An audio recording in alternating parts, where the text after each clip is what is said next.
En France, on est arrivé maintenant à un virage. Nos centrales nucléaires, nos installations nucléaires globalement ont tout à peu près le même âge, une quarantaine d'années. Et donc il y a un enjeu capital, c'est celui d'EDF qui voudrait prolonger ces centrales nucléaires au-delà des 40 ans. Bien évidemment, on n'est pas de cet avis. Et ces centrales qui ont vieilli avec très très peu d'investissement. Donc on a deux problèmes principaux qui sont d'un côté la sûreté, avec des centrales qui ont vieilli, qui ont des tuyauteries qui se sont corrodées, ont des choses qu'il faudrait remplacer. Et puis on a de l'autre un problème de sécurité, c'est-à-dire que ces centrales, elles ont été conçues bien avant qu'on pense que des terroristes pourraient attaquer une installation nucléaire. Et aujourd'hui, ces centrales ne résisteraient pas à des agressions externes malveillantes, quelqu'un qui voudrait nuire à cela. Le problème, c'est qu'on a aujourd'hui un gouvernement, on a des politiques qui ne veulent pas prendre conscience de ce grave problème. On a un problème face à nous, on va droit dans le mur, et malgré tout, les choses n'avancent pas comme il faudrait. Et puis en face, nous avons malgré tout une situation globalement, une situation économique qui est tellement défavorable au nucléaire, avec l'avènement des renouvelables. On a aujourd'hui le prix du kilowattheure de l'éolien, du solaire, qui maintenant, clairement, sont moins chers que le nucléaire. Donc il va bien falloir se mettre à l'évidence que l'avenir va passer par cela. Ce qu'il y a, c'est que maintenant on a cet héritage monstrueux qui est là, de déchets nucléaires, d'installations nucléaires, et il va falloir bien évidemment sécuriser tout cela. Et là, le rôle des citoyens va être prépondérant. Il va y avoir des débats publics qui vont avoir lieu à propos de la prolongation ou non des réacteurs, il va y avoir un débat public à l'automne sur les déchets nucléaires, et là, bien évidemment, il faudra que tout le monde puisse agir de manière à faire pression auprès des autorités. Là, l'autorité de sûreté nucléaire va avoir un rôle très important. C'est elle qui va décider d'autoriser ou non la prolongation des installations nucléaires. On ne peut pas compter sur les politiques pour cela, puisqu'on voit bien que dans le cadre de la loi sur l'énergie, il n'y a rien qui avance. Donc il va falloir qu'il y ait des pressions, la pression des citoyens, la pression des associations, de ceux qui vont pouvoir se mobiliser pour empêcher que nos centrales soient prolongées.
Donc, ce soir, ouais, vous m'avez demandé de parler un peu sûreté et sécurité, donc on va essayer de faire ça.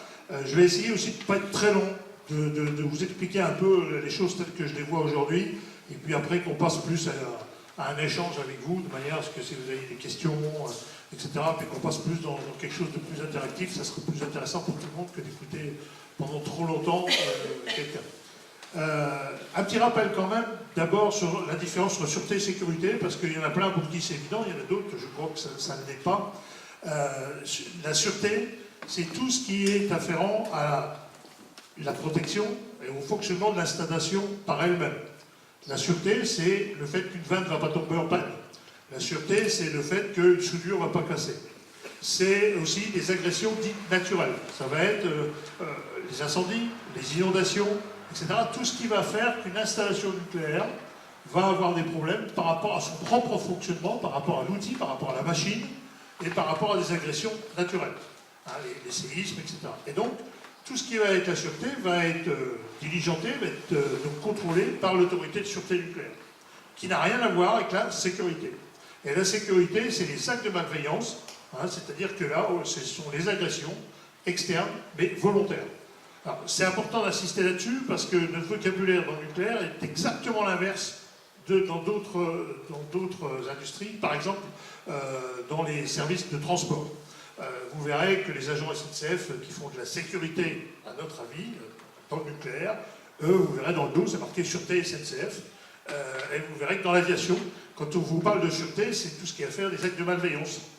Donc évidemment c'est un problème parce que quand on ne s'entend pas les uns ou les autres entre les administrations, ça peut compliquer les choses. Mais donc c'est pour ça que je précise les choses.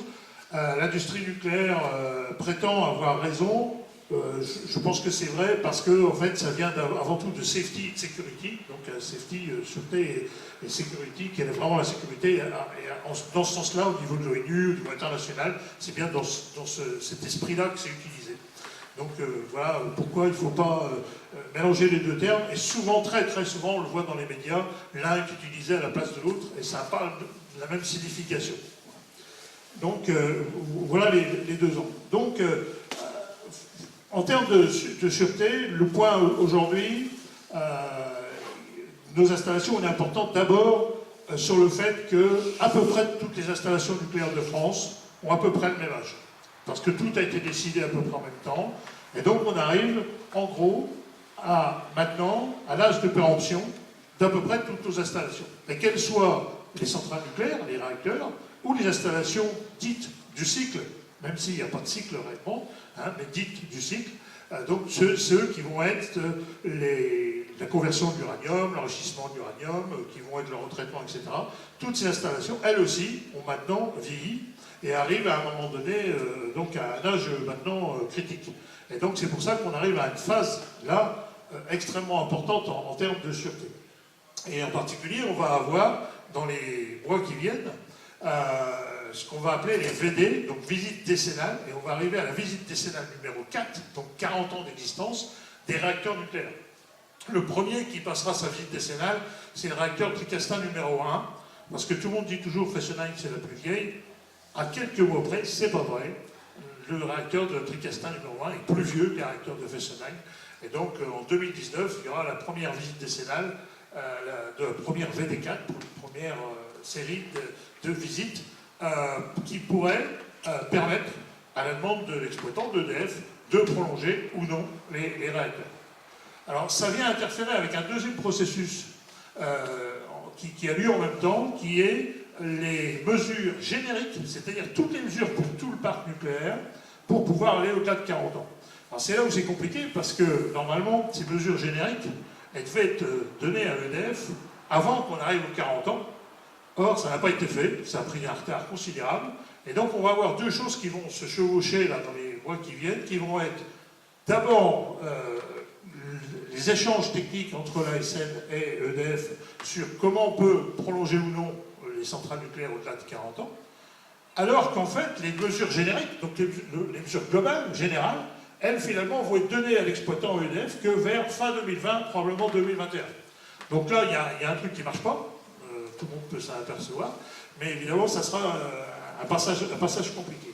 Alors pourquoi c'est important? Parce que c'est un moment dans lequel il y aura un débat public national qui va durer plusieurs mois. Il y aura une réunion publique de lancement à Paris le 6 septembre, et c'est un processus qui va durer minimum un an. Hein. C'est-à-dire que la loi ne prévoit pas de débat public pour ce type de modification importante, mais il a été décidé, malgré tout, qu'il y ait un débat public. Donc ce n'est pas un débat institutionnel au sens administratif du terme, mais il y aura quand même ce débat dans lequel il est prévu qu'il y ait des réunions publiques, des consultations Internet, etc., sur donc, cette question de la prolongation ou non des réacteurs au-delà de 40 ans. Nous, on a déjà été associés aux réunions de travail pour ce débat public. On verra ce que ça donnera. Bon, ce qui nous inquiète évidemment, c'est que pour le moment, c'est présidé par Lacoste, l'ex-patron de l'ASN, et que ce n'est pas forcément de bonne augure. Bon, maintenant, il est en retraite, alors il a peut-être une vision d'esprit un peu plus ouverte qu'avant, mais ça empêche que ça sera un enjeu important. Donc évidemment, on sera présent ou bien dans l'institution, c'est-à-dire dans les salles et à la tribune, ou dehors, ça on verra. Ça va dépendre de comment ça va marcher. Si ça ne marche pas bien, on sera plutôt dehors que dedans. Mais après, je pense que là, ça sera aussi à chacun de se positionner suivant les organisations. Peut-être qu'on aura des gens dehors et dedans, et ça peut être complémentaire. Donc je pense que le tout, ça sera qu'on ne se critique pas mutuellement en disant oui, tu es vendu parce que tu es à la tribune, ou alors tu es un imbécile parce que tu ne viens pas discuter. Ce qu'on a déjà connu dans le passé, c'est pour ça que tu fais référence. Et je pense que là, on aurait tout intérêt à être complémentaire et de se dire que dans un cas pareil, la pression publique est extrêmement importante si on veut être dans les institutions. Je dis bien souvent qu'il ne faut pas être dedans si on n'est pas capable d'avoir le rapport de force dehors. C'est sûr que sinon on se fait directement avalé par la machine et par ceux qui nous gouvernent. Donc, il y a cet enjeu de sûreté très, très important, et avec un état du parc qui est catastrophique. Je veux dire, il faut être clair, l'état du parc nucléaire est catastrophique. Pourquoi? Parce que toutes les dernières années, on n'a plus du tout investi dans l'entretien. Vous voyez par exemple des fois des accidents, il y en a eu un il y a quelques mois dont tout le monde a parlé, qui était corrosion de tuyaux d'alimentation de sources froides, donc de l'eau, hein, qui venait de la rivière, du fleuve pour amener à la centrale, et il y avait de la corrosion, et tout d'un coup ça devient quelque chose de très inquiétant, on dit qu'il faut remplacer les tuyaux. Ce qui est inquiétant, c'est qu'on ne se soit pas aperçu avant, non pas que ça soit un pépin en soi, c'est le fait que simplement ces tuyaux, ils sont arrivés à l'âge normal de rupture. Ils sont arrivés à un moment où, de fait, il aurait fallu les remplacer. Et il n'aurait pas fallu attendre qu'il y ait le problème, mais il aurait fallu les remplacer quand on arrivait à peu près à 25 ans, pour être sûr qu'à 30 ans, date limite de péremption des tuyaux, ben, il n'y a pas de fuite. Et là, c'est un gros problème, c'est que dans l'industrie, depuis pas mal d'années, la difficulté financière que vous avez déjà entendu parler s'est aggravée de manière considérable. Et aujourd'hui, il n'y a plus d'argent chez EDF. Hein, donc je vous rappelle quand même qu'aujourd'hui, la dette globale, elle est environ de 67 milliards. Hein, donc on vous parle toujours de 7 de 30, parce que celle-là, c'est la dette officielle annoncée comme dette.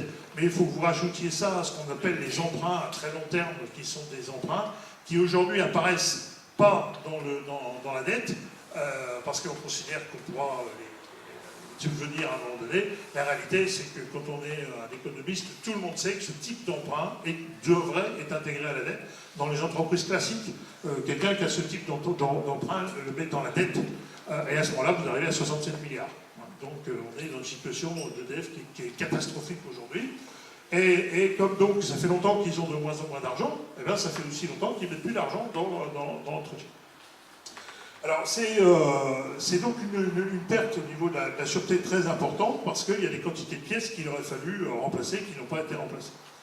S'ajoute à ça après plusieurs éléments, en particulier le problème de la compétence de la main-d'œuvre, qui s'est perdue au cours du temps. Tout le monde sait que dans à peu près toutes les boîtes, il y a le même problème d'ailleurs, mais chez EDF, c'est particulièrement criant. Il y a eu des quantités de dégagement de cadres, d'anciens qui sont partis, et puis on n'avait pas pris la précaution avant de former des jeunes. Et donc on se retrouve avec une qualité aujourd'hui du travail dans les entreprises qui est problématique à l'interne d'EDF, avec une pyramide des âges. Il suffit de la regarder, on s'aperçoit qu'il y a eu aucun travail de fait sur tout ce qui est les ressources humaines dans l'entreprise. Et puis le pire à côté, c'est l'emploi à la sous-traitance phénoménal qui est devenu une règle, avec aujourd'hui 80% de l'activité d'EDF qui est faite en sous-traitance. 80% de l'activité globale d'EDF qui est en sous-traitance. Donc là, forcément, il y a une perte de compétences de l'employeur lui-même, c'est-à-dire que DEF, il y a des quantités de choses qu'elle ne sait plus faire elle-même, hein, puisqu'elle est obligée de passer par des sous-traitants qui, eux, ont conservé ou non la compétence. Et là, c'est encore plus grave, c'est qu'il y a des entreprises qui disparaissent et qui perdent la compétence avec. Et derrière, on ne la retrouve pas. Je ne vais pas rentrer dans tous les détails, mais sachez par exemple que pour ce qu'on appelle les diesel ultime secours, qui doivent être mis en place dans toutes les centrales nucléaires suite donc, aux mesures post-Fukushima, aujourd'hui ils sont incapables de les mettre en place. C'est devenu une catastrophe. Alors, il y avait la catastrophe avec le fournisseur, mais maintenant il n'y a plus de boîte qui est capable de les installer. C'est-à-dire que là, il y a plein de chantiers qui sont commencés et ils n'arrivent pas à finir les chantiers sur toute une série de centrales nucléaires aujourd'hui en France. Sachant que la prescription de l'autorité de sûreté nucléaire était que ça devait être fait pour le 31 décembre 2018 et que de toute évidence, ça ne sera pas fait. Ça sera un enjeu juridique extrêmement intéressant, bien évidemment, on va s'en préoccuper, puisqu'une prescription, c'est quelque chose qui a valeur juridique, c'est pas juste quelque chose qui est une recommandation, hein, c'est bien une prescription. Et donc, normalement, il devrait y avoir donc, ce remplacement de tous ces diesels du type secours, enfin, pas remplacement, mais mise en place, pour la fin de l'année. Ça sera d'ailleurs un enjeu aussi intéressant au passage, je fais une petite parenthèse sur Fessenheim, puisque à Fessenheim, EDF avait décidé de ne pas les mettre en place, les diesels, puisque de toute façon, Fessenheim devait fermer avant la date. Alors ils disent, c'est pas la peine de s'emmerder, on va pas les... Donc ils n'ont pas commandé.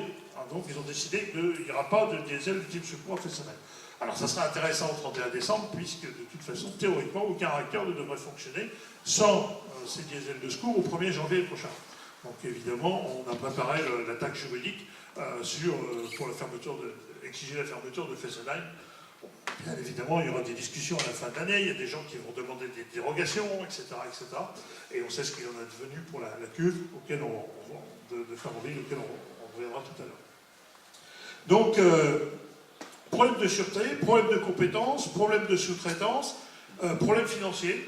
Donc quand on regarde le tableau, la question c'est plus qu'est-ce qu'il y a qui marche encore.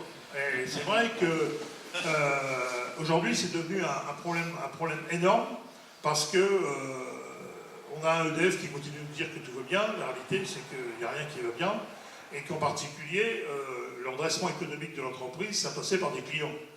Et il devait y avoir des clients.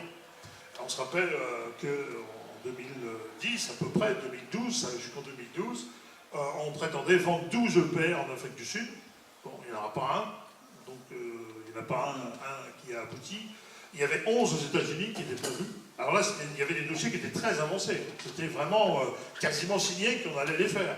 Le dernier qui était le plus avancé, c'était Clavercliff, puisque là, on a même fabriqué les calottes des cuves de Clavercliff pour les États-Unis. Donc on avait même pris un risque industriel en disant, vu que c'est sûr qu'on va le faire, on va fabriquer les éléments. Bon, ça nous a servi de pièce partir pour faire les tests pour la cuve de Flamanville, mais en attendant, ça a coûté de l'argent phénoménal et que ça ne servait à rien. Donc Clavercliff est abandonné aussi. Donc les 11 aux États-Unis, terminés. Donc partout où il y avait des grands projets, finalement ça s'est effondré. Alors les deux seuls sur lesquels ça a fini par aboutir avec des subventions d'État considérables, c'est pour le moment en Angleterre, donc à Hinkley Point, dans lequel il y a des difficultés, là aussi, de chantier considérables. On revit l'histoire de Flamanville à Hinkley Point. Je continue de penser que Hinkley Point ne sera jamais terminé. Je pense qu'ils sont vraiment en situation de chantier catastrophique. Et les députés anglais peuvent avoir bien des torts, mais là, je pense qu'ils ont commencé à prendre conscience que il y a un vrai problème économique et que finir ce réacteur, c'est vraiment une folie. Donc, voilà, il y avait ces deux-là. Il y a évidemment ceux de Jaitapur en Inde, où ça fait 10 ans qu'on nous dit tous les ans, ça y est, cette fois-ci, on va signer, et c'est sûr qu'on va faire 6 EPR. Voilà, on en est toujours, hein, on va les faire. Mais ce qui fait que finalement, ce produit EPR qu'on nous avait vendu comme étant la panacée qui serait vendue partout dans le monde, il est déjà mort par avance, en tant qu'objet technologique. Donc, un échec cuisant qui fait des conséquences aussi considérables aujourd'hui d'un point de vue économique. Continuons sur la sûreté, et en rappelant que donc, toutes les autres installations ont les mêmes problèmes que ce qu'on peut avoir dans les réacteurs. Alors ça se voit plus ou moins, mais sur l'usine donc Orano La Hague, alors vous en avez sûrement entendu parler du problème des dissolveurs. C'est pas les dissolveurs? Non, c'est les... Évaporateurs. Sur les évaporateurs, c'est revenu. Donc sur les évaporateurs, en fait, il y a eu des problèmes sur des évaporateurs donc qui sont des très grosses pièces en inox sur Orano Lag, qui, là aussi, ne sont pas du tout de surprise. C'est-à-dire que la marge qui était prévue de consommation d'épaisseur, on va dire, hein, par la corrosion, on utilise de l'acide nitrique dedans, donc c'est extrêmement chaud et très acide. On savait que ça allait faire diminuer l'épaisseur des cuves, c'était prévu. Ça, c'était calculé dans la marge de sûreté. Le problème, c'est qu'à un moment donné, on sait qu'on va se rapprocher de la marge et on doit décider de les remplacer. Sauf qu'ils ont attendu que la SN dise on a bouffé la marge et donc il va falloir les remplacer pour le faire. Ce qui fait que maintenant, c'est devenu extrêmement tendu. Il y a un des évaporateurs qui, de toute façon, doit s'arrêter l'année prochaine. Donc ça, c'est une obligation. Il sera... Et pour le moment, ils ne tiendront pas les délais pour les remplacer à temps. Il est probable qu'une des deux unités de LAG sera obligée de s'arrêter l'année prochaine. Parce qu'il n'y aura plus les capacités techniques de fonctionnement. Alors évidemment, ce qu'on a vu comme effet de corrosion dans les évaporateurs, c'est partout ailleurs aussi. Alors plus particulièrement, ces endroits-là étaient fragiles, mais il y a plein d'autres endroits dans l'usine où il y a les mêmes problèmes. Et quand les uns ou les autres, vous connaissez des gens de Rano, si vous discutez avec eux, vous verrez que le moral n'est quand même pas au bout fixe.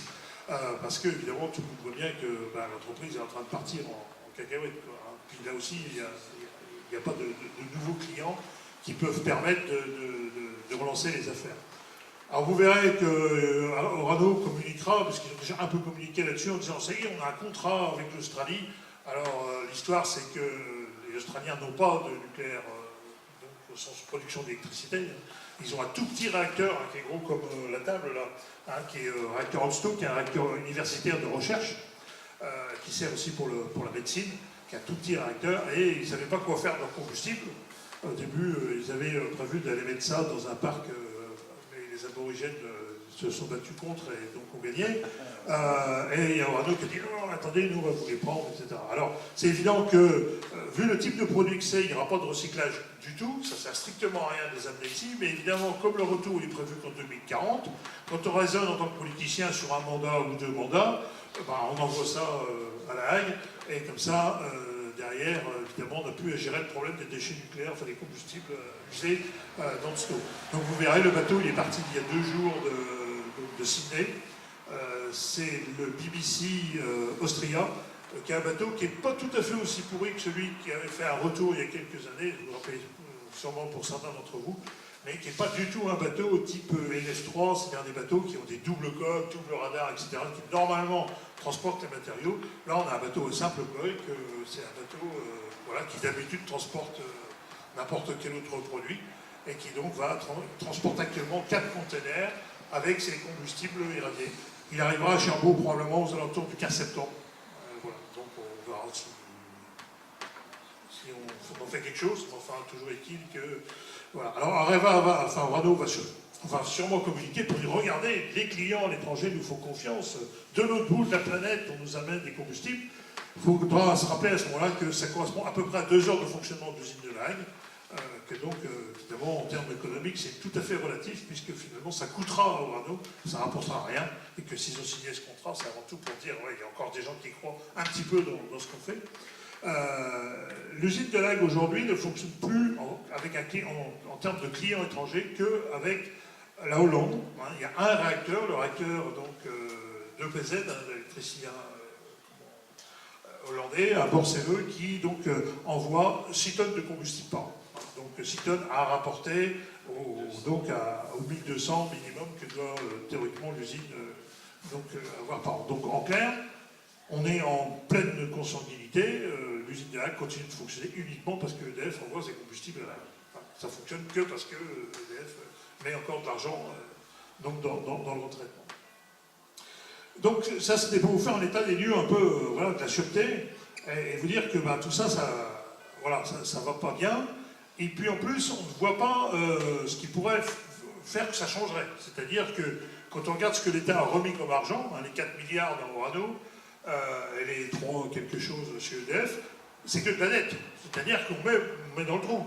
Mais bien évidemment, c'est pas quelque chose qui va permettre de vivre. Des nouveaux clients, il n'y en aura pas.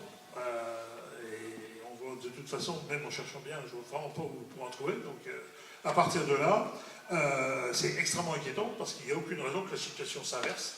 Alors c'est inquiétant, pourquoi? Parce qu'en tant qu'antinucléaire, on pourrait dire c'est super que tout ça se casse la gueule, mais en même temps, il y a un méchant problème, c'est que tout ça c'est là, qu'il va falloir les gérer, qu'on a un héritage considérable, et que même s'il y avait une position politique radicale demain de sortir du nucléaire, malgré tout, on se retrouvait avec des choses à gérer pendant un temps certain. Donc voilà tout l'enjeu de la sûreté aujourd'hui. Et puis alors je l'ai dit, donc il y a aussi la question sécurité. Alors c'est vrai que traditionnellement, au niveau des antinucléaires, on a beaucoup parlé de la sûreté. On a toujours parlé de la sûreté, des risques intrinsèques de la sûreté, mais assez peu finalement du risque terroriste ou de la malveillance, parce que c'est vrai que le contexte était différent. Maintenant on sait, depuis le 11 septembre 2001, qu'il y a des gens assez fous pour aller précipiter des avions sur des immeubles, et on a vu aussi toute cette série d'attentats qu'on a vécu en France. Donc la question qui se pose derrière, c'est de savoir comment nos installations, aujourd'hui, et la sécurité de ces installations est prête à faire face à cette menace-là. Et là, donc quand on s'est attaqué à ce sujet-là, ça n'a pas été facile. Même en interne, en discutant sur le sujet, on s'est dit, mais on va aller jusqu'où? On va dire quoi? Qu'est-ce qu'on peut dire sans provoquer, communiquer des scénarios, donner des idées?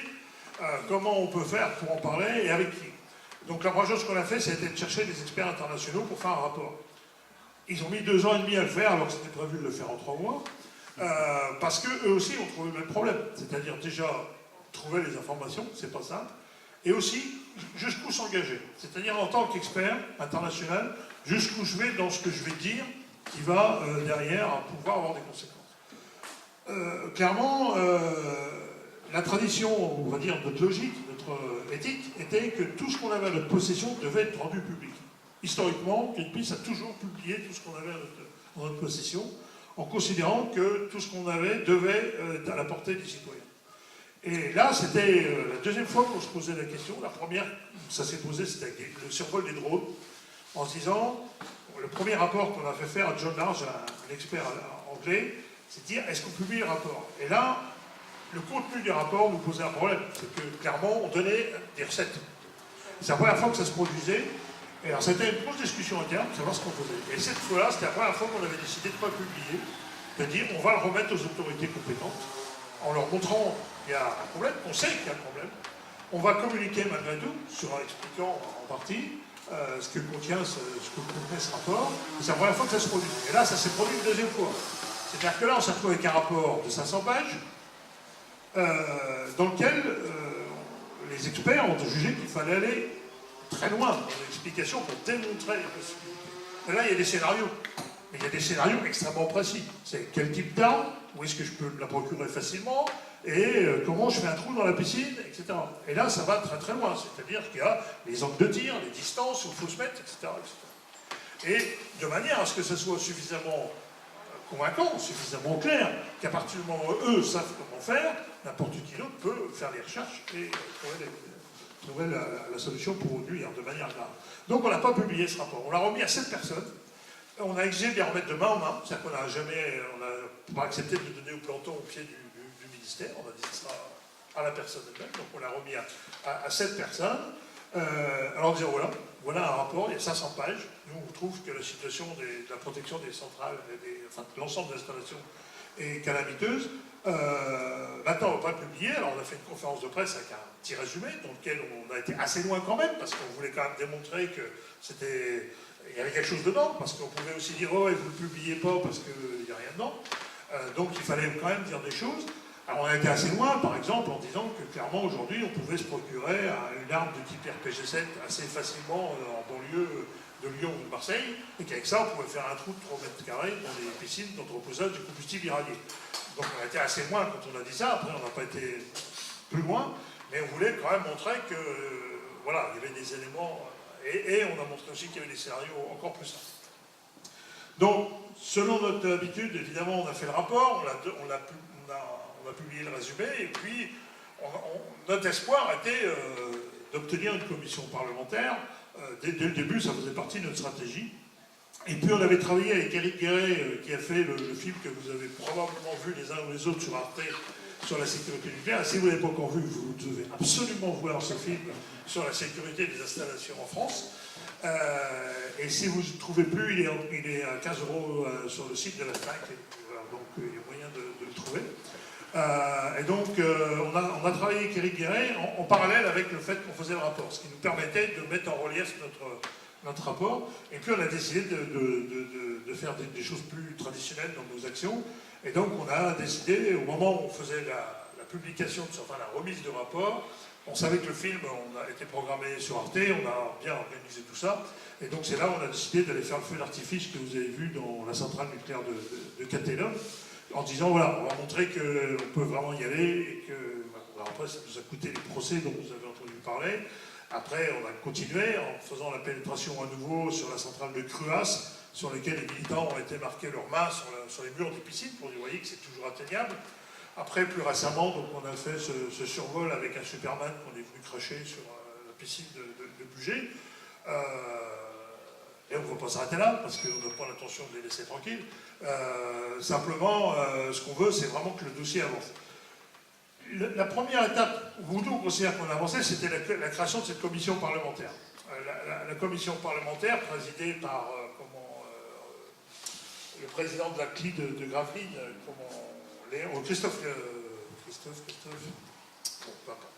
Christophe Coll, voilà, président de la commission de Gravelines, et puis avec comme rapporteuse donc Barbara Pompili, se sont mis au boulot, et objectivement, on ne s'attendait pas à ce qu'ils fassent autant de travail.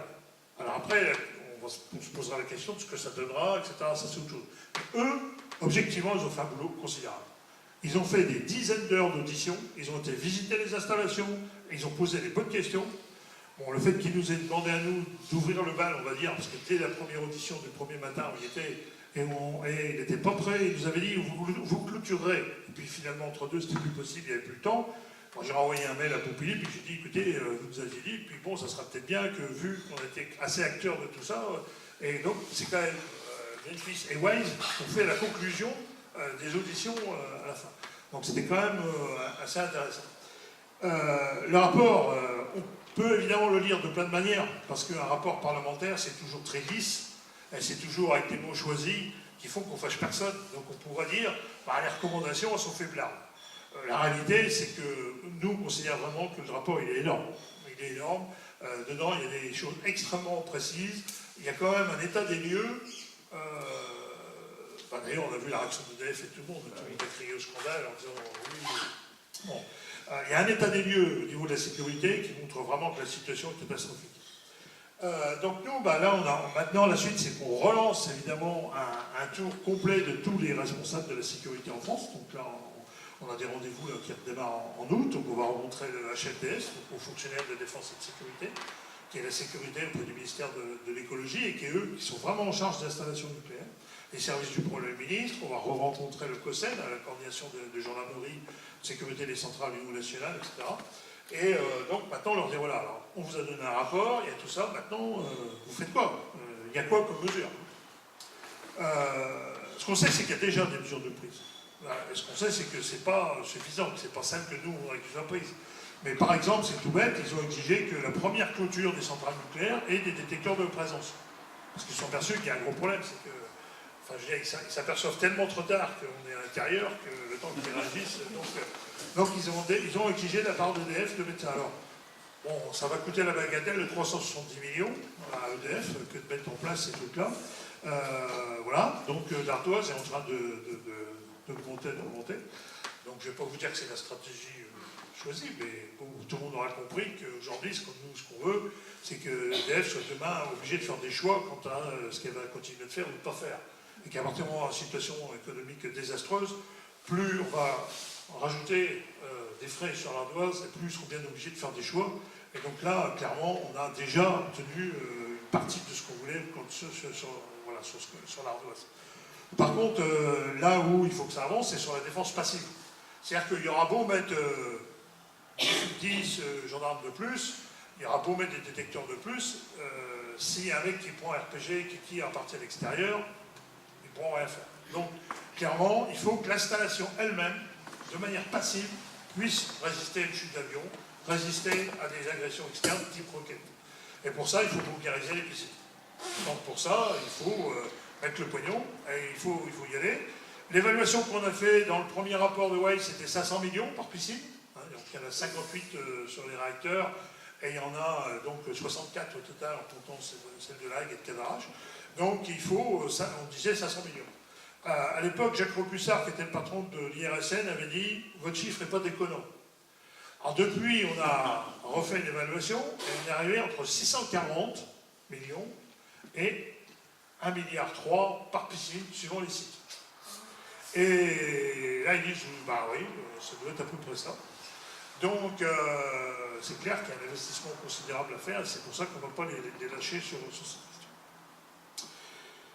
Ça va me permettre la transition à la suite de ce que je voulais vous parler. C'est la crise en dehors des installations, sûreté, sécurité, la crise des déchets, évidemment, que tout le monde connaît, où on voit bien qu'on est arrivé, là aussi, dans le mur. C'est-à-dire qu'à quand on regarde chaque sujet, c'est la même chose. Sur les combustibles irradiés, donc quand ils sont irradiés en centrale, on les met 2 à 3 ans dans les piscines de désactivation, donc dans les bâtiments qu'on a montré le long des réacteurs, en désactivation avant d'aller à La Hague. Et puis à La Hague, ils vont rester 4-5 ans avant d'être retraités. Le problème qu'on a aujourd'hui, c'est qu'on est arrivé à une saturation complète du système. C'est-à-dire que EDF utilise déjà ces piscines de désactivation comme entreposage intermédiaire. C'est-à-dire que normalement, auprès de ces centrales, dans ces piscines, on devrait trouver que ce qui est nécessaire au refroidissement avant transport.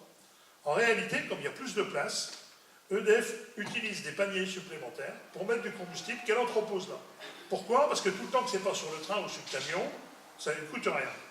Alors que si, dès que c'est sur le camion, c'est Areva qui doit payer le service à Areva. Donc on a ces piscines dans lesquelles on a beaucoup plus de combustible stocké aujourd'hui que ce qu'on devrait avoir en théorie. Alors ça pose un problème de sûreté aussi, parce que le fait d'en avoir plus, c'est que s'il y a un pépin, s'il y avait un trou dans la piscine, évidemment le terme source serait beaucoup plus important, ce qui fait qu'aujourd'hui, dans ces piscines, on peut trouver, à certaines périodes, jusqu'à 3 fois le volume du réacteur. Parce qu'on va avoir ce qui est en désactivation, qui devrait partir au fur et à mesure sur l'âge, qui est déchargé partir tous les ans, et on devrait avoir des espaces vides, mais ils sont pris par du combustible qui est stocké en attente, plus le volume du réacteur qui, lui, a été déchargé pour l'arrêt de tranche, par exemple. Ce qui fait qu'il y a des moments dans ces piscines, si vous avez un arrêt de tranche sur le réacteur, vous allez trouver 3 fois, jusqu'à plus de 3 fois le volume en combustible de ce qu'il y a dans le réacteur. Ce qui fait qu'on appelle le terme source. La quantité de radioactivité dans la piscine va être un potentiel d'accident nettement supérieur à ce qu'il y a dans le réacteur. Donc on parle souvent de l'accident en réacteur, mais l'accident de piscine pourrait avoir des conséquences qui seraient dramatiquement plus imposantes et beaucoup plus larges que ce qu'on pourrait avoir avec le réacteur. Or, les piscines, elles ont été construites au moment où personne n'imaginait qu'il y aurait des terroristes qui seraient assez fous pour essayer de faire ce genre de choses, et elles n'ont aucune protection. Elles ont été construites comme on construisait des HLM à l'époque, parce qu'on n'a jamais pensé à ça. Donc, on a un réacteur qui ne résisterait pas aux chutes d'avion, mais malgré tout, qui a une certaine robustesse quand même.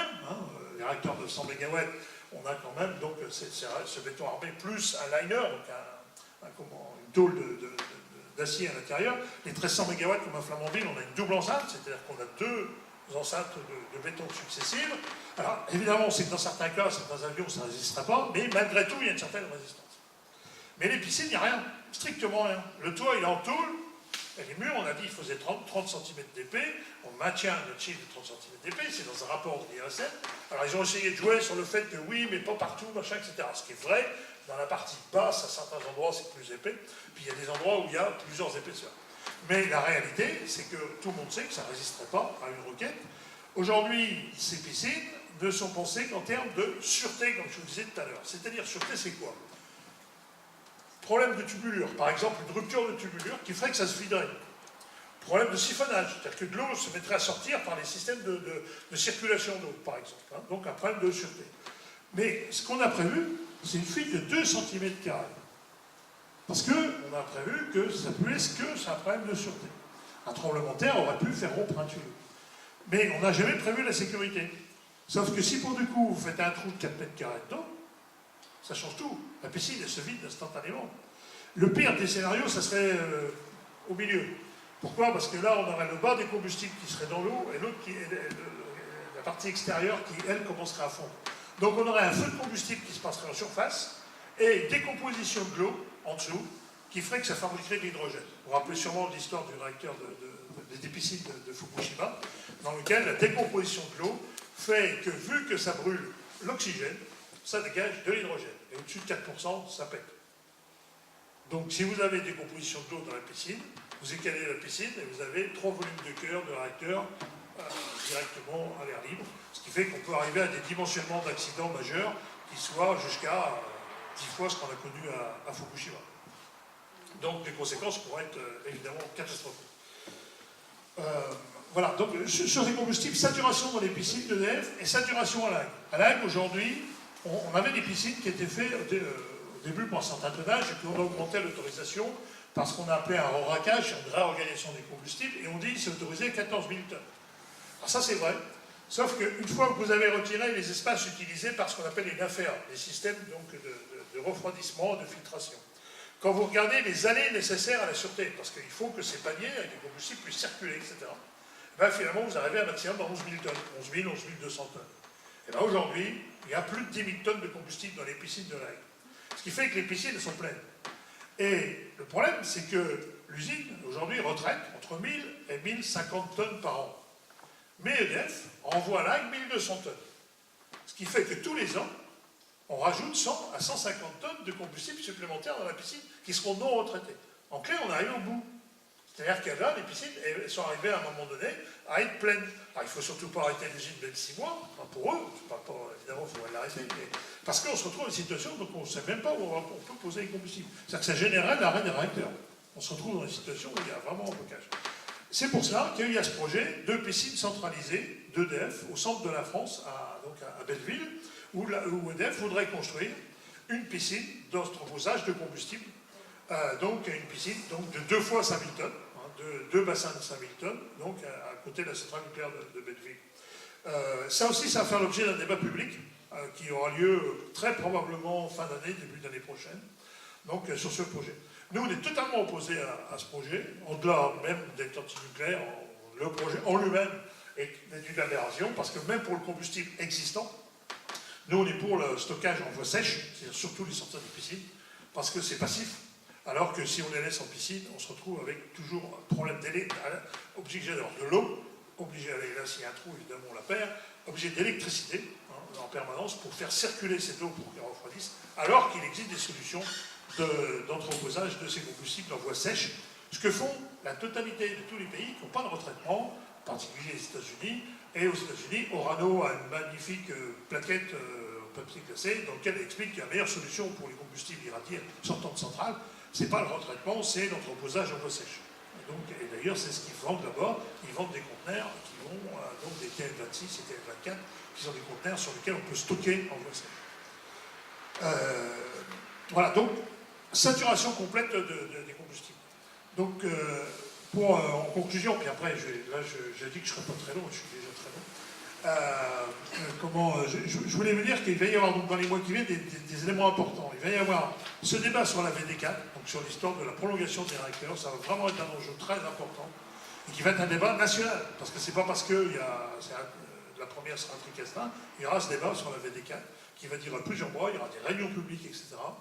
Il y aura évidemment le débat sur cette piscine, mais il y a aussi le débat sur les déchets. En France, on a un outil qu'on appelle le PGMDR, Plan National de Gestion des Matières et Déchets Radioactifs. C'est un plan assez unique au monde. C'est un inventaire qui est fait en permanence sur tous les déchets nucléaires et sur comment on va les gérer dans les 3 ans qui viennent. Et il est revu tous les 3 ans. Tous les 3 ans, on regarde l'inventaire, on regarde ce qu'on va en faire. D'ailleurs, on y voit qu'il y a des quantités de déchets qu'on ne sait pas du tout ce qu'on va en faire, et qu'il y en a plein qu'on dit, de toute façon, on ira les foutre à 500 mètres sous terre, etc. Donc, je ne dis pas que c'est une solution, je dis juste que ça existe.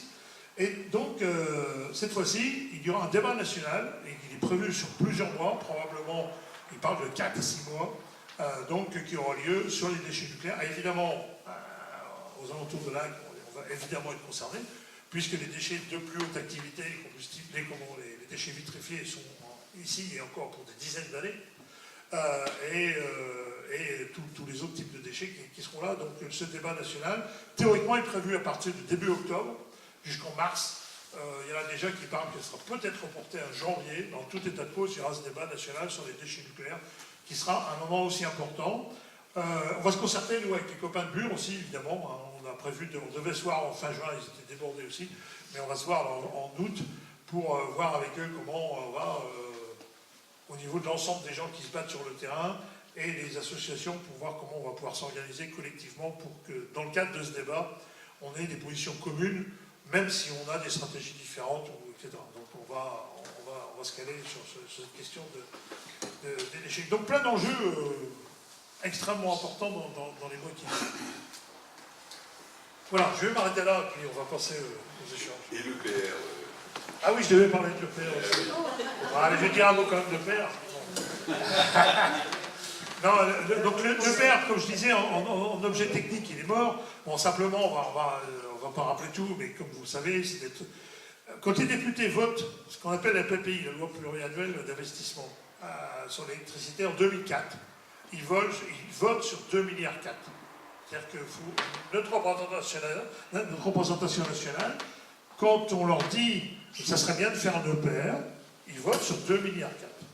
On arrive à l'enquête publique en 2007, on est déjà à 3,3. Et donc aujourd'hui, vous avez vu les derniers chiffres qui sont sortis, qui sont minimisés, mais donc on arrive à 11 milliards. Bon.